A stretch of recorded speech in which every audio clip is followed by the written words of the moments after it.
When I see Black women, I see integrity, I see courage, I see strength, I see beauty in every part, and not beauty because it's being compared to some social standard or anything like that.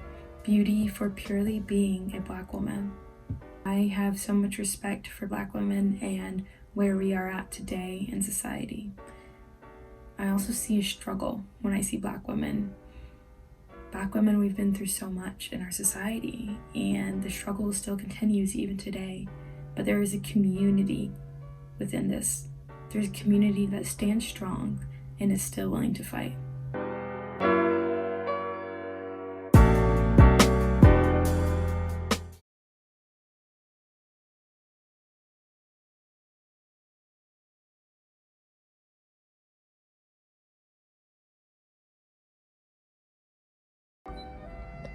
When you hear the term intersectionality, what do you think about?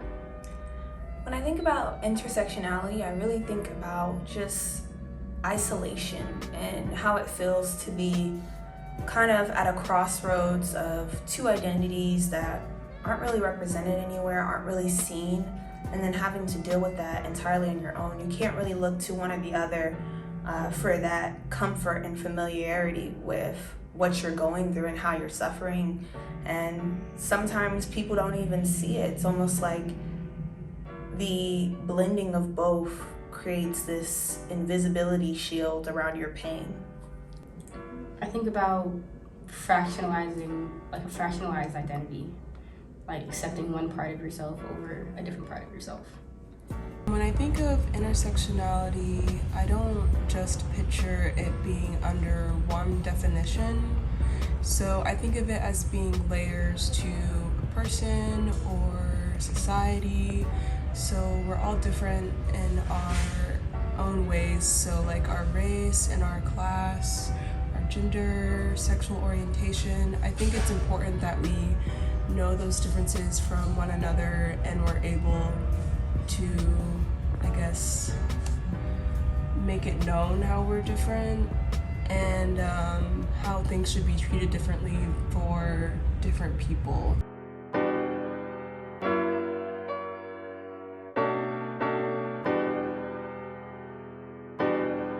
Do you think there is a difference between Black feminism and feminism? Of course, feminism is a movement started by white women, and that it advocated for them, but not for everyone. It wasn't a human movement. It was specifically for one group of people. We're fighting for a different fight. You know, like in media, you'll see a lot of like white women and everything. You rarely see like maybe even Black women, Asian women, Hispanic women. Our minorities are like rarely represented in the media. I definitely do think there's a difference between feminism and Black feminism. It's been a conversation since the 70s. For example, the Combahee River Collective, they kind of addressed this study. Combahee River Collective. We are a collective of Black feminists who have been meeting together since 1974. During that time, we have been involved in the process of defining and clarifying our politics, while at the same time doing political work within our group in coalition with other progressive organizations and movements. The most general statement of our politics at the present time would be that we are actively committed to struggling against racial, sexual, heterosexual, and class oppression, and see as our particular task the development of integrated analysis and practice based upon the fact that the major systems of oppression are interlocking. The synthesis of these oppressions creates the conditions of our lives. As Black women, we see Black feminism as the logical political movement to combat the manifold and stimulus oppressions that all women of color face. I believe the role of a Black woman is to work for a just society, the kind of a society in which children can grow up without fear, in which they can hope. Don't you think so? Really, to boil it all down, Black woman is the mother of civilization. That adds it up. She is. She's actually the mother, that's it. She's the mother of the earth. She bears forth the fruit to fertilize the soil. I agree. I agree. I think we have overlooked the fact that black women have been for the white nation. They have sucked us dry. That we have nursed the children, we have fed them, we have done everything, put all our energies, all our work into working for the white family. And now it's time for us to take all our strength, all the strength that Monahan says we have. We're supposed to be the strongest women anyway. It's time for us to take all our strength, all our milk, all of that, and put it into working for the black nation.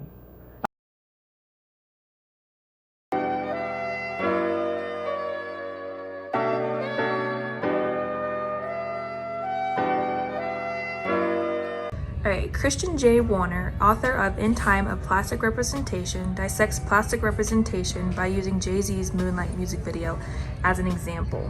Warner mentions that a way for proper representation to exist is to have black writers, directors, and producers who can portray black culture without reshaping the culture experience that might happen if the director or writer is white. What do you think about this? I definitely agree with it, because it's how I see it is, non-black directors is like they make this black film almost to become like a savior, like, oh, I know what they're talking about, I know how they feel, and they really don't. But black writers, they can like tap into an emotional state, like, yes, I felt this, yes, I know how it goes, I'm gonna put it on paper and I'm gonna put it out. And yeah, that I definitely agree with that. We should have more black directors, writers to just portray what really black people go through instead of what white people see. There's definitely a push to create more avenues of representation and hold people up to the spotlight, but it's so few and far between that we really can't even be seen as human yet. I always feel like when I'm watching a TV show about black women especially, I have to choose between seeing us in the raw and in the real day-to-day of what we go through, and then hoping to have kind of like a political campaign to revamp the kind of stigmatized images that are already out there about us. As a black audience, you can tell when something is authentic, I guess, where if it's not and it's made by someone who isn't black or written by someone who isn't black, you can tell that there's a difference in what they do and what they say and how they go about things.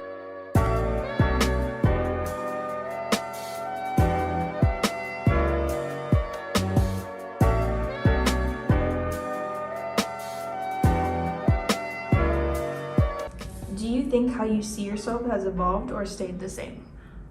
I think evolved. From coming from a country where I'm like only like light-skinned, not only light-skinned person, but like there's more people who are darker than me. I think I've evolved more with my image now, or more confident stepping out and saying, yes, I am a strong black woman, or I'm not just like, I know I'm on the light-skinned side, I'm more confident.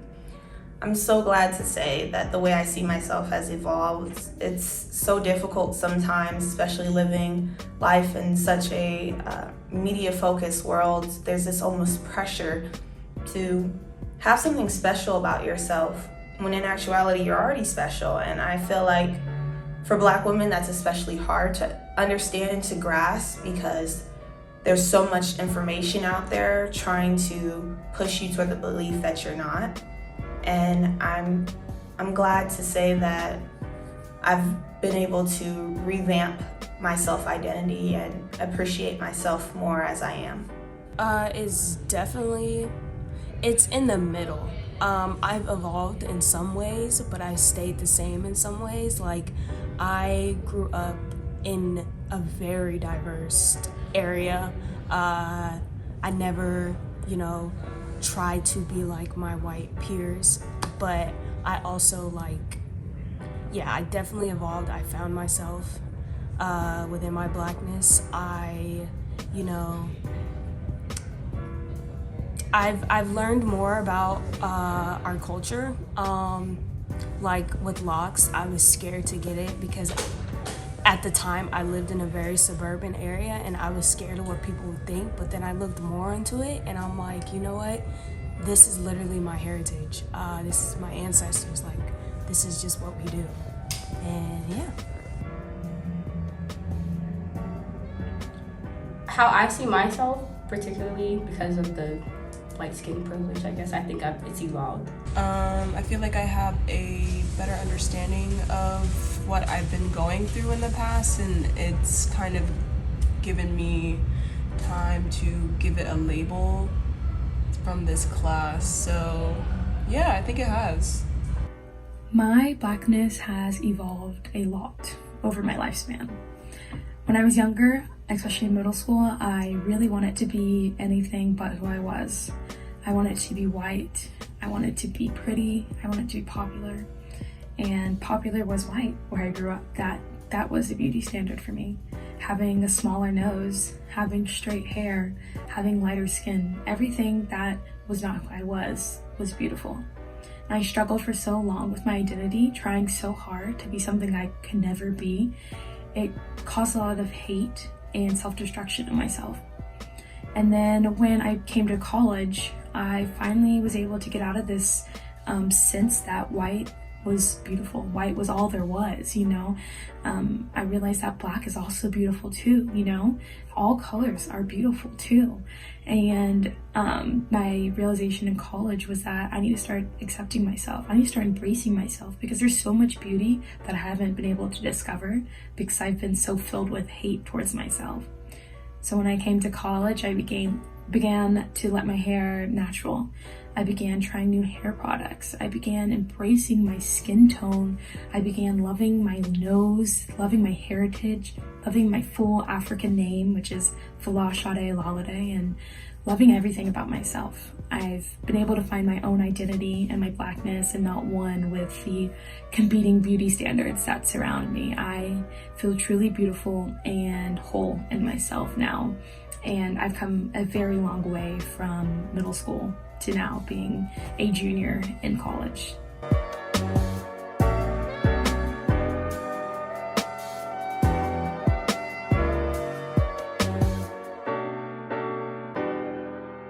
What do you think about when you hear the names Breonna Taylor and Sandra Bland? In a word, forgotten.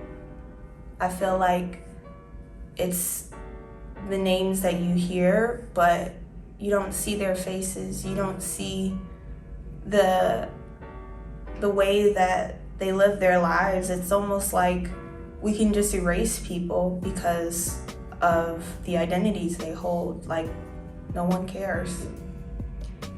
I think of the black women that don't get the attention that the black men get. I think of police brutality, just the bottom of the social ladder. I feel me. Like, I could have been Brianna. Like, my name is Brianna. But, you know, it's like, I think of what if that was me there? What if that was them coming in my house? I would have been dead just like her. So. I feel that a conversation acknowledging that just because people in our generation are having new ideas and becoming more accepting and loving doesn't mean that past generations still don't have these prejudice or racist thoughts in their head. And in order to protect black women, I feel like we need to accept this and identify this, not just say, oh, people aren't racist anymore, oh, slavery's gone, segregation is done, Jim Crow laws are over. Because people still have these prejudiced feelings in them, and the more we act like they're not there, I think the more that black women are becoming hurt.